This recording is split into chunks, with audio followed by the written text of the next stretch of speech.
Welcome to Wicked Shizuku's Reviews, bringing you a southern perspective on books, movies, music, and much, much more.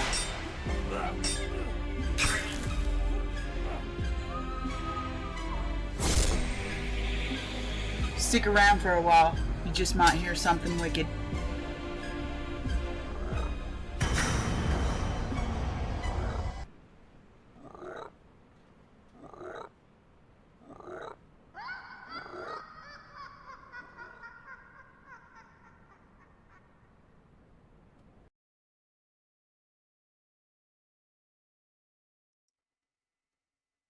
And welcome back to episode 59 of Wicked Shizuku's Reviews Reads. This is a Thursday read, and if you're new here, please rewind in the playlist, and you will find the first episode for these reads on episode 4. So, what I have planned for this episode is that I'm going to be continuing with Nomad Love by Youssouf, Amine, and Elalamy, and I will be picking back up on chapter 14. So let's jump into it. Lismine was living in the house where she'd always lived, and would go on living forever. She'd take a walk from one end to the other, start to finish, right there. The house was a world in itself, so big in her eyes, so insignificant in her eyes of the world. The world, to her, was a long journey. It began at the threshold of this lovely old door, went on from the other side of the wall, and continued in the steps of those who dared. For Lismane, she had never seen the world. Not once had she seen what it looked like.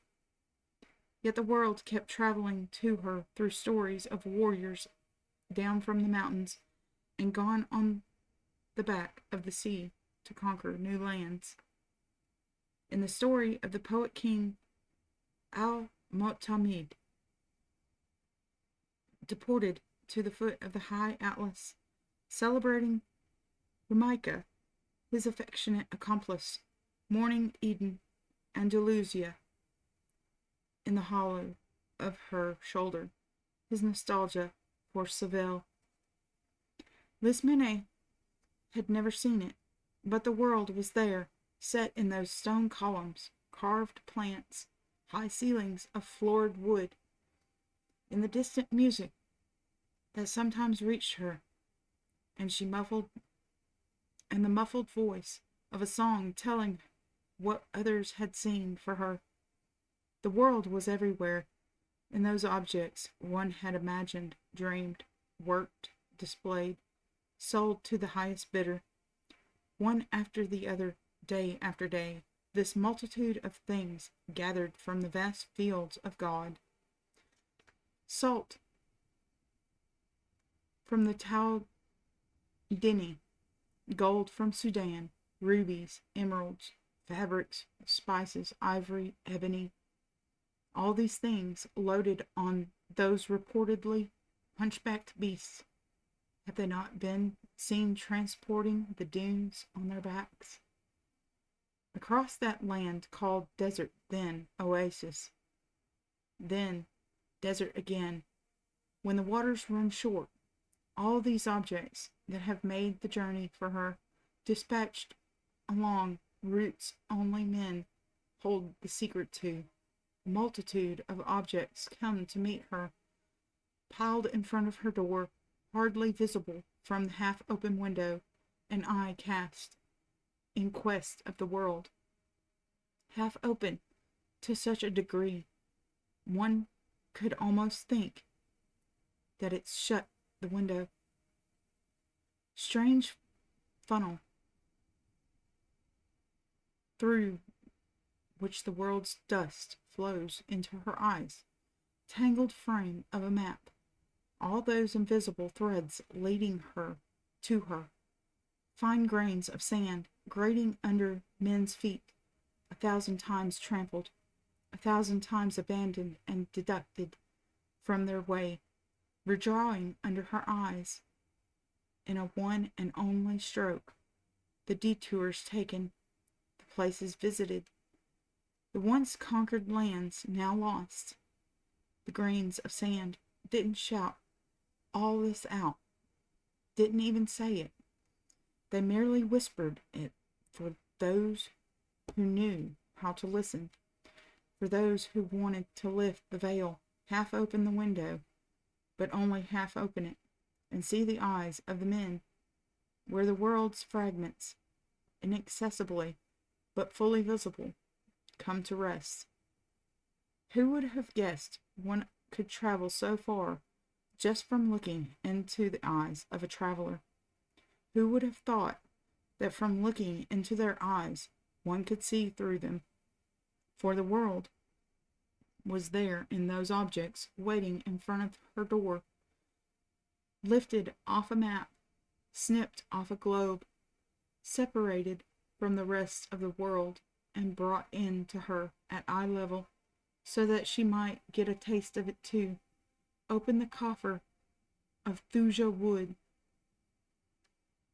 smell its still green aroma, and pluck that dry flower growing at the water's edge, because she'd been told she couldn't live without seeing what she looked like, just touching it with fingertips, brushing it, a slight move of hand, tender and light, almost caress, so as not to break it, looking down on it, drawing closer, touching its lips. It's like she's speaking to the flower, telling it something, or perhaps just listening to it. See her touch these magnificent fabrics she knows nothing about, not even their far-off sounding names. All these objects, drawn into her eyes despite the world's immensity, male intransigence, the arrogance of walls, or the thickness of the veil. 15. Unlike all these objects, Lismene had never traveled. She'd never left the house, never once been over the threshold of the door, so that hearing her sometimes softly murmur, "It's beautiful over there. I'm going back there some day," one would have been justified in thinking. But what one didn't know was that Lismene really had gone there. That was the day she stood up by the fountain in the middle of the patio, the archways, watching her do it. She took off her babooshes, hiked up her sleeves, lifted her veil, untied her scarf, unbound her hair, letting it slip between her fingers, lightly leaned back her head, carefully, lightly spread her arms, as if to push back the walls, and eyes wide open, fingers fantailed to make some breeze, she started to whirl, and the world in turn started to move, setting its pace to hers. Lismene turned alone in the middle of the patio, swollen by her dance. Her dress had the look of a flower. She turned on herself, slowly, gently, then faster and faster, eyes full of this house afire, blown by a wind that wasn't blowing. Quite a show. And much more besides. All around her the walls burned silently, their tiles throwing off a spectrum of sparks. Lismene went on turning, taking along, one at a time, the last of male certainties. Gripped by panic, the entire house began to turn around her, to run for real, driven by the simple will of a woman. It ran faster and faster, out of control, a tracked animal in pursuit of itself, trying desperately to bite its own tail, a great fish taken unawares, trapped by the one and only wave born beneath a woman's feet. With the violence of a desire, the passion of faith, the force of a millennial movement, enough power there to throw down a staff and unleash a serpent, or split the sea and clear a way down the middle. Lismine realized that the dance was just another miracle, that for her to turn with the lightness of that single word, dance, was enough to set every wind in the world blowing, united as one against male intolerance, lifting her prudent skirts, thrown to the wind from here on out, tearing away the veil, making the entire house tremble beneath her feet. Springing bolts one by one, the doors open at last, windows flying off never again to be closed or even half opened, and then one on another, all the walls collapsing, never to get up again, carried on the spiral of the dance.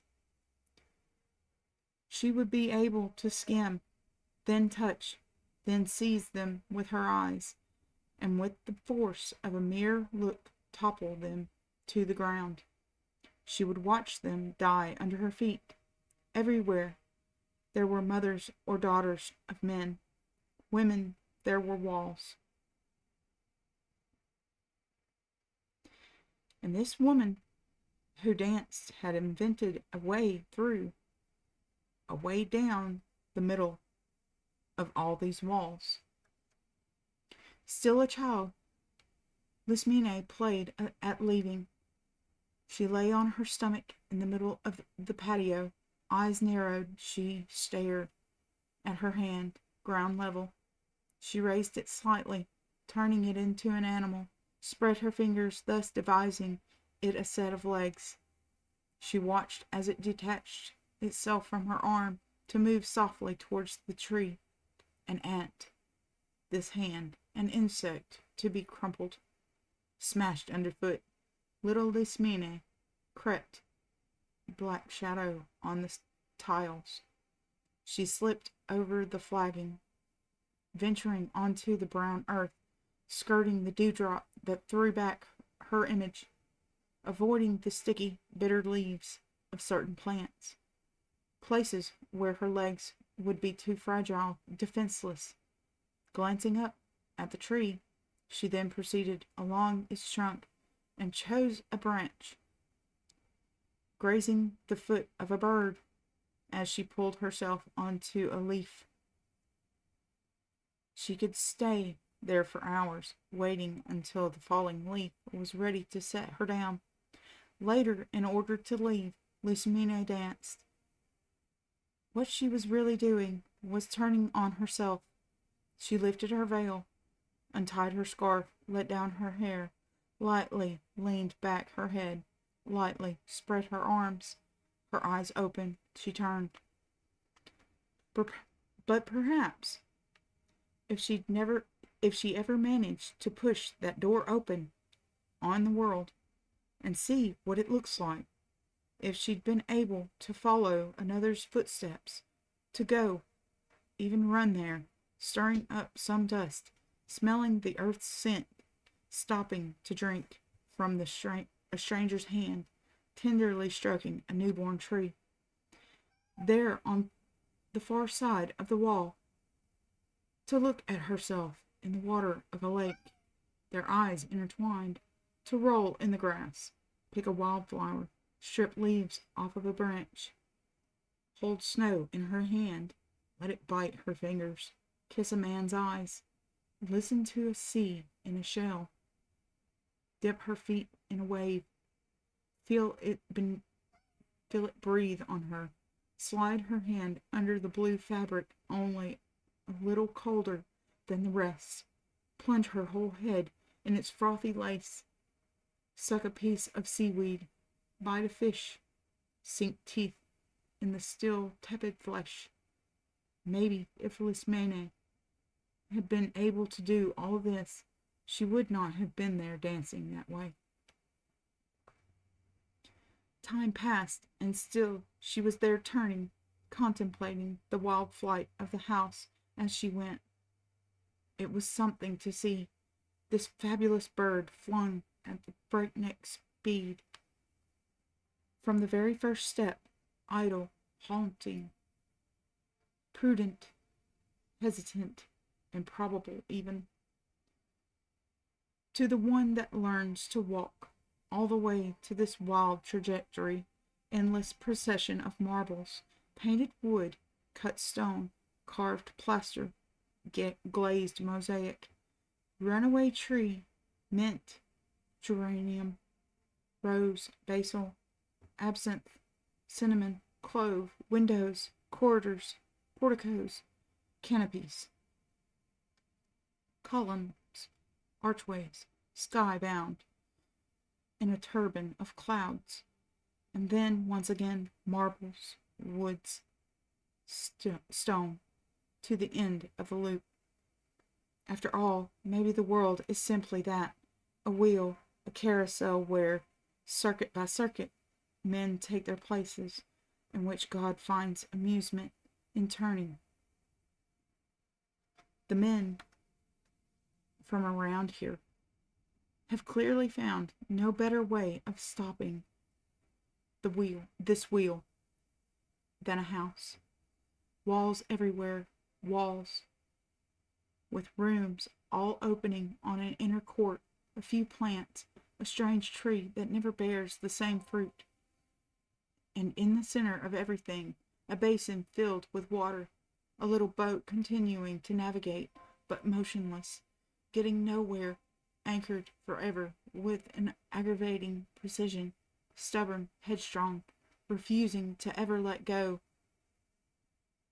or make a break with the earth, or even turn on itself and come to terms with the wheel, with the world. Quite a sight, this woman turning on herself with the assurance of one who knows the way, someone looking down from above would think of a tree that can't stand being planted there anymore, and say it was a woman, just a woman aboard a spiral, a woman journeying down a road that didn't exist, on a walk no more painful, no more beautiful than any other.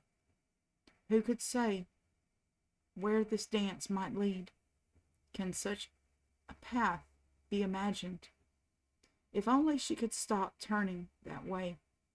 But how to stay still once you've overcome your fear, regained your confidence? How to stop when you're just starting to walk? It's not even sure she remembers how to go about stopping. Already, it would be next to impossible to slow down enough to say that she hadn't stopped saying from the start, "See how I'm traveling." And that was a few chapters of Nomad Love. So, if you found this entertaining, if you found it interesting in at all, I would really like a like, subscribe, and share. And I shall continue with this read at another date.